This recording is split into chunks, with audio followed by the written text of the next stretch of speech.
You're very welcome to another episode of the Scaling Your Business podcast. For this episode, delighted to be joined by Bob Harper, the co-founder at More. Bob, you're welcome to the show. Yeah, thanks. No worries, mate. I'd like to spend the first couple of minutes so the audience get to know who Bob is, and then we'll move on. So your LinkedIn tells me that you went to secondary school in Reading. I'm going to make the assumption that you grew up there. What was life like growing up in Reading? Any favorite stand-up memories?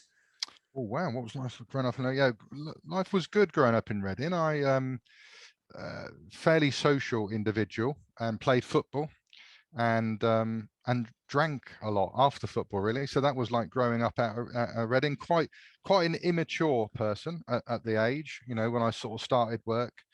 And didn't really mature until I met my wife, and then even then I think she'd probably argue that I'm not massively mature. So yeah, growing up in Reading was fun. That was my number one priority, having a laugh.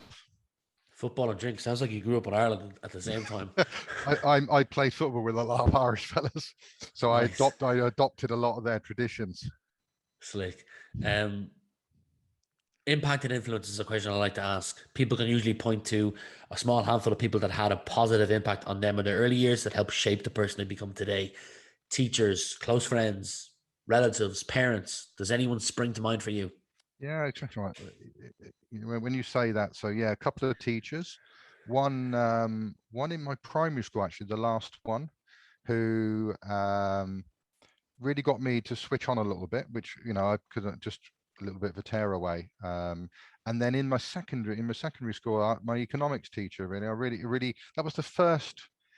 Although I'm an accountant and I've done exams, but that was the first time someone was able to click in the academic side with me. So I really got into economics, and yeah, so that teacher, and then yeah, just I mean, my stepfather, my father, they're very different. Unfortunately, my stepfather's no longer with us, but it was a big influence on me. I didn't realize it at the time, but I do now.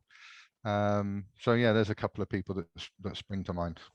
Nice. If you're still interested in keeping up to date on world economics, David McWilliams has a great podcast. Definitely worth listening to. He's probably one of the top economists in the world. In fact, he is. He's been voted one of the top economists in the world. And I know a lot of my UK friends listen to his podcast. Just type in Dave McWilliams and you'll find it. I would like to rewind the clock not a couple of years, more than a couple of years, a couple of decades, to your earlier years where you spent some time working at PwC and also Kirkpatrick and Hopes.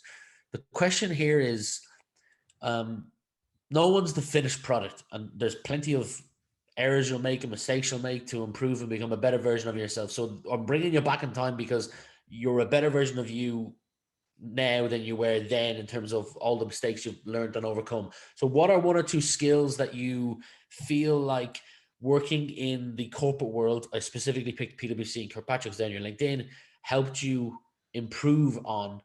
So if I phrase the question again, is one or two skills that you weren't so great at in your early days, but from working at these corporate companies, you improved that, but they actually helped you for when you went out on your own in business and founded a company? There's good questions and good research. Yeah, you know me well. So yeah, PwC was before Kirkpatrick and Oates. So let me start there. And it's sort of linked to something I mentioned earlier ago with me being quite immature. I was definitely too immature for that organization. Having said that, I got on really well with all of the admin and support team, and I got on really well with the partners. It was sort of everyone in the middle, really. I'm not the typical accountant, and that was a great experience for me. That was a world class company, and there's some great people I met there. And most of the people, if not all of the people I met, have gone on to do some really great things and built accountancy firms and sold them. It's just a little bit too traditional, a little bit too corporate for me. So that's why I ended up being leaving. And in fact, between PwC and Kirkpatrick and Hopes, I set up my own accountancy practice, which really started from home. And that's when I met my wife, and it got a bit more serious. And I ended up sort of in a high street shop location where you could walk in and get your tax return done. And that's really when I started to become this journey, I suppose, of being from a technician to an entrepreneur, which I'm still on. There's no way I'm a technical accountant. No way am I a finished entrepreneur. I'm on that journey somewhere. So I rolled my accountancy practice that I built up to about 300 clients. I rolled it into Kirkpatrick and Hopes. I became their part-time marketing director, and the reason it was part-time is I wanted to build some software with a business partner. So that was the first real entrepreneurial thing that I did. And in terms of skills, I certainly didn't have when I was at PwC any sort of sales, marketing, strategy. I was I was doing expatriate taxation at PwC, a real technical sort of role. And then, I started to learn a lot at Kirkpatrick and Hopes. Kirkpatrick and Hopes joined an organization called AVN. And I should have mentioned, actually, one of the key influences on me was Steve Pipe and Mark Wickersham that set up AVN. And AVN stands for the Added Value Network. So that's why I started to add value to my knowledge, with knowledge outside of accountancy, in strategy, sales, marketing, pricing, all those sort of things. So yeah, that was a pivotal moment, really, from technician into my own business. I had that entrepreneurial seizure. I was a technician that set up a business, and then I started to learn a little bit more about business. You've got a good talent for speaking, Bob.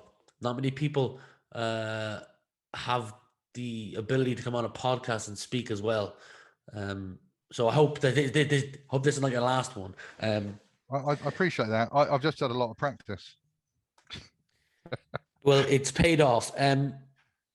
Rather than me tell the audience what More is, you're the co-founder of it. You'll do a much better job. So the mic is yours. More yes. So the software the idea that I had for this software is when I was running my accountancy practice, and I would say to clients, and this is back before the internet really, and really early emails and no webs. Well, there were maybe a few websites, but I used to say to clients, use this piece of software. And I used to give it to them for free as bookkeeping software. It'll save you time, protect you from the tax man, and I can do more for you than just churn out your accounts and tax return. Now, that software is actually something I got from Australia. I was lucky enough to bump into the guy that had the distribution rights in the UK.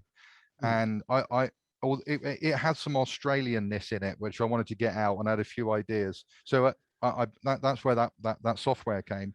And it was originally called KISS Books, Keep It Simple Bookkeeping.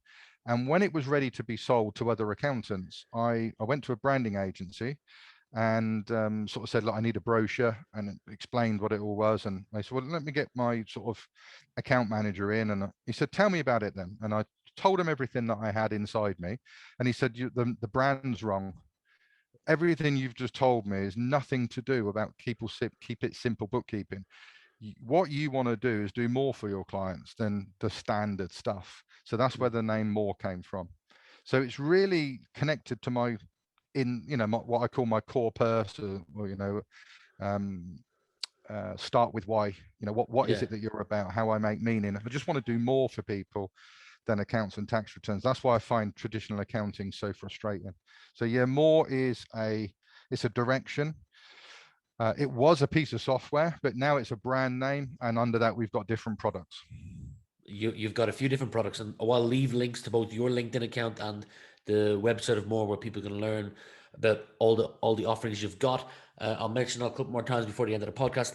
A topic I'd like to go into those meetings, because I hate most meetings that I'm involved in. They overrun, they go off topic.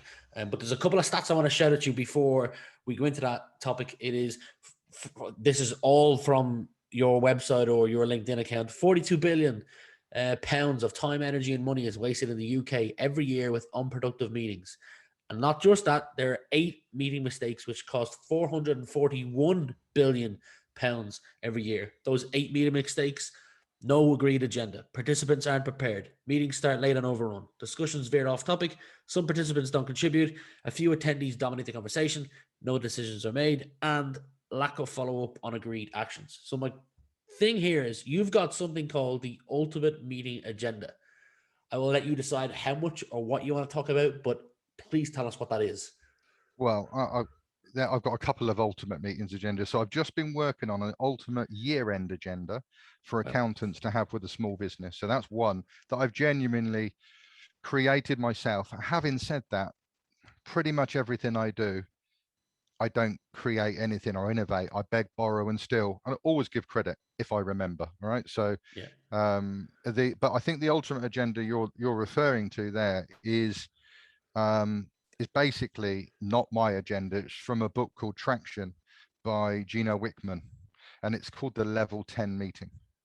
I think that's the one. If it's because I've written an article on LinkedIn about it, so I think that's the one that you're referring to. So It would that be agenda, helping. It would be helping a Cornwall business was the article I'm referring to. yeah, that's the one. Yeah, Yeah. yeah. Basically, a restaurateur was referred to me, and he's got a couple of restaurants and had a couple of drivers behind that wanted to make more profit, not just for profit's sake, but he wanted a business that could work without him. He wanted a self-managing business.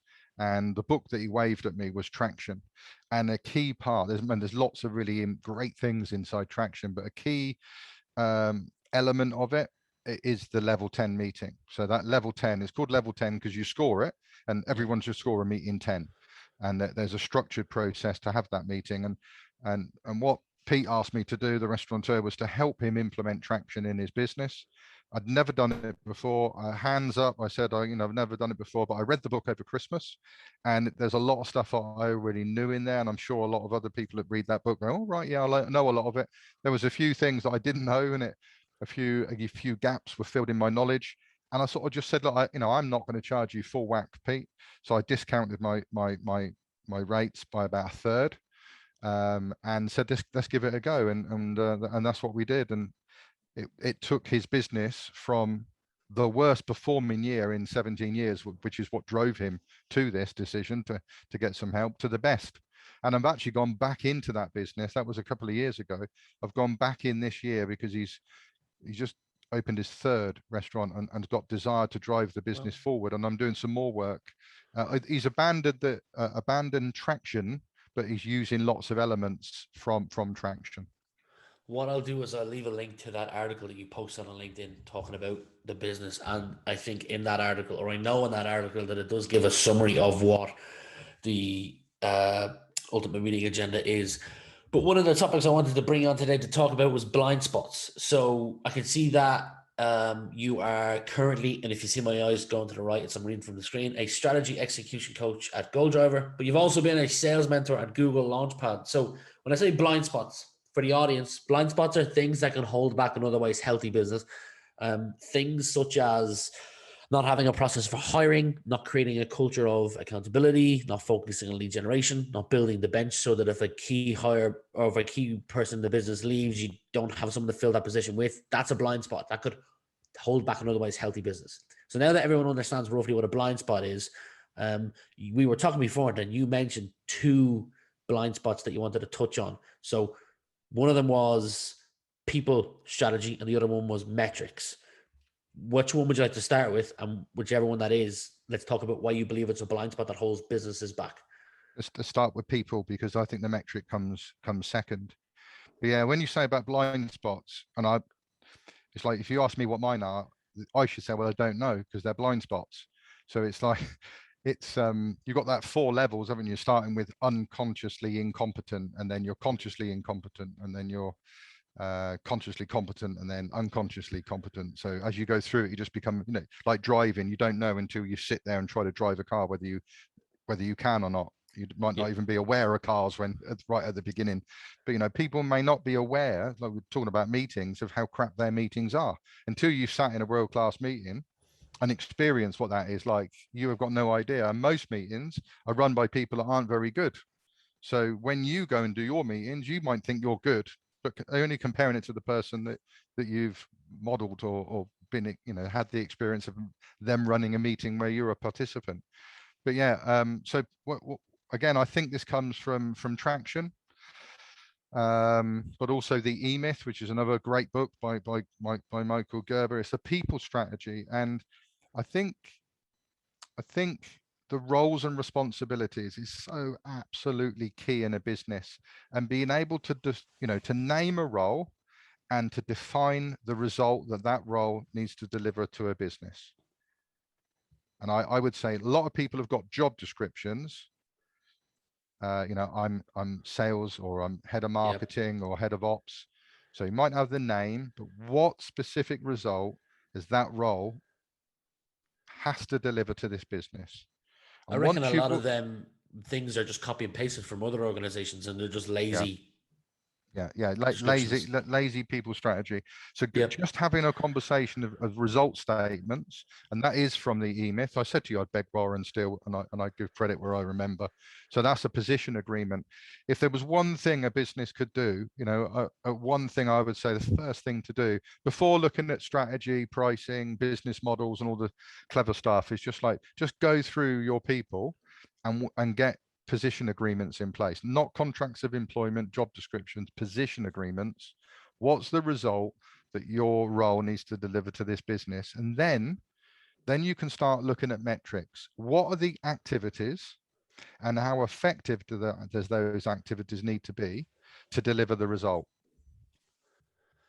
And when it comes to metrics, one of the things you said before we started talking that made me almost laugh was people set themselves up to fail by abusing metrics. What Yeah. did you mean by that? Metrics are there. I think a lot of people use metrics to, KPIs to manage, not manage, to sort of box people in, so how many phone calls you made today? How many of those calls were a conversation? How many conversations went to a meeting? They're classic sales metrics. But the danger is that people then think that their job is to get good metrics, and they lose sight of the fact that what they're there to do is actually get the result. So metrics are there for learning. Metrics are there to help people achieve their results statement. Don't reward people on metrics. Let people choose their own metrics. Don't impose metrics. Say, this is the result. You've got to get £100,000 worth of sales this year. That's what's expected at this role, at the level that you've come in, on the pay that you're in. Yep. What metrics can we be measuring to help you stay on track to learn? Because it could be that you're phoning the wrong people, you're saying the wrong thing, going in too quickly. I don't need to tell you about sales, but it's misuse of metrics, and you end up like, if you're a bus company and you've got to get the bus back to the depot on time, right? The bus driver can do that by not stopping at any of the stops and letting people on and off. You're right. They can. And there's plenty of tools out there to help not just salespeople, but people in general in employment to improve. So you take, if someone is prospecting and they're on the phone, you can use tools like gong.io to Yep. hire a coach or work with your sales manager to look at like how can you improve your calls, or you can use Lavender, which is another great tool for emails to improve your emails and look at how it looks on mobile, and it will suggest edits and rate your email, and you improve over time naturally as you do these things. But also metrics in terms of the job description. Like my friend was going for a job a couple of months ago and he put it in front of me and he said, this is my quarterly target I have to hit. What do you think of this? And I said, did you ask them? Has anyone ever hit it before? And has everyone ever hit it not just in a one magic large deal? Like, is it attainable? And he went back in and like one person had hit it once in a massive large deal, but no one else had hit it. And I was like, Yeah. well, how are you expected to ever hit that if that's not attainable? Yeah, So you're bang on. So that's not just metrics. That's then the targets for metrics, or the targets for results. It's making sure that people win. There's nothing that's been studied more than goal psychology, and we know the neuroscience, how it works, and the danger with goals. And one of the sort of goals concepts is stretch goals, and that can work with certain people, but with most people it won't. It'll backfire.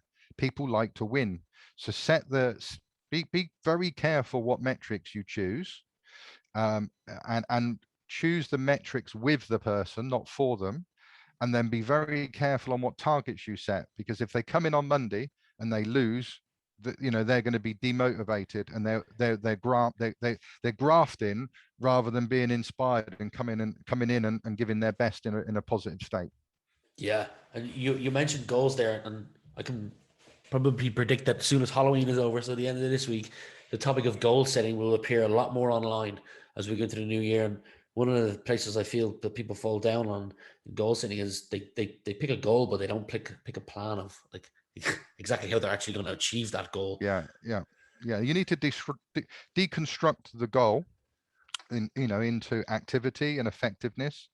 How much do I need to do and how well do I need to do it, and what resources do I need? Time, energy, money. Yeah, And then time needs to be booked in the diary. Budgets need to be agreed financially, and skills need to be assessed and then measured and constantly reviewed to make sure you're on track. And if you do that, deconstruct that goal well, and you plan it out, you hit the time, you hit the money, and you hit the skill, then there's a reasonable chance. The theory is that you're hitting. It is a theory, no more than a theory, but everyone needs a theory to work on. Otherwise, you're just working in isolation. You should hamster wheel. you should hit the goal. Yeah. Yeah, a couple more questions for you, Bob. When you look at over like the next 12 to 18 months in terms of like business, generating new business, it doesn't have to be net new accounts. Your question could be, my whole goal for the next 12 months is to upsell within current accounts because I know there's money there. But when you look at your growth plans for the next 12 to 18 months, how do you plan to grow revenue? Some people have answered through partnerships, others have said acquisitions, some people have said upselling, like I just referenced to. You may perhaps have big, lofty targets of prospecting into new accounts or opening into a new market. Give me a brief overview of what your growth strategy is for the next 12 to 18 months. It's really focused. I have 350 out of nearly 35 accountants that I want to talk to, and I've got to those 350 by doing research as to the type of behaviors that firms are displaying, whether that be social media, networks they're a member of, other software that they're using, like Zero, how Yeah, well that, how much they're using it, the size of the practice. So I've got 300, very, very, very focused on who I want to engage, and smart. those I believe are the early adopters. Subject to getting engagement, then it's case studies and success stories that will then be circulated. And there's various networks in the accounting world and key influencers. So my strategy is to step one, get a few of the firms that are fairly well known and indicate to the rest of the market this is the right thing to do. Get my brand aligned with them, and then get those success stories, and then take those success stories to the network partners and key influencers. I like it. Two more questions for you, Bob. Have you got a personal definition of what success means to you? Healthy physically, healthy Yep. mentally, and healthy financially. Nice answer. Final question for you. If you were to add a secondary school, if you add a subject to the second mandatory subject to the secondary school curriculum, what would it be and why? And before you answer that, I've asked over 150 guests just this year alone, what would they put on the curriculum? And I put up a poll on LinkedIn 5 hours ago. 505 people have completed it so far. And you can see on your screen there that the most common three answers, that's not focusing for you, the most common three answers are coding, managing finances, and setting up a business. So I don't know if your answer fits into any of those three, but what would you add if you could add a mandatory subject to the secondary school curriculum? Yeah, how to think. Okay. So one of the things, What would that look like? one of the things when I was learning, I learned a number of things from a number of different people. But when I was started to learn sales, I was asking the sales guy that was doing the training so many questions, right? He said, Bob, I've had enough. Just go and study, go and look up NLP, Richard Bandler, go and check it out. Some of your answers are being there. And so my motivation was to really to learn how to persuade and influence people. And so I went along and picked up what I could from there. But what I learned about NLP was it's a toolkit really for thinking. And I think a lot of kids get influenced by their teachers, sometimes in a really positive way, as I alluded to right at the beginning. But a lot of teachers do a lot of damage, and they do it unknowingly. You're never going to, Ryan, you're never going to amount to anything. Bob, you're a nightmare, you're a tearaway, you'll never do this. And that can stick and cause problems for many, many, many years. So if you know how to think, you can take control of your own brain, your own software, and you can sort of program yourself So I think that would be a great thing for kids to know how their brain works. Bob, we'll leave links to everything we mentioned today on the podcast. But for the last 30 minutes, great pleasure getting to know you, and I wish you continued success. Thanks for being my guest today. Thank you.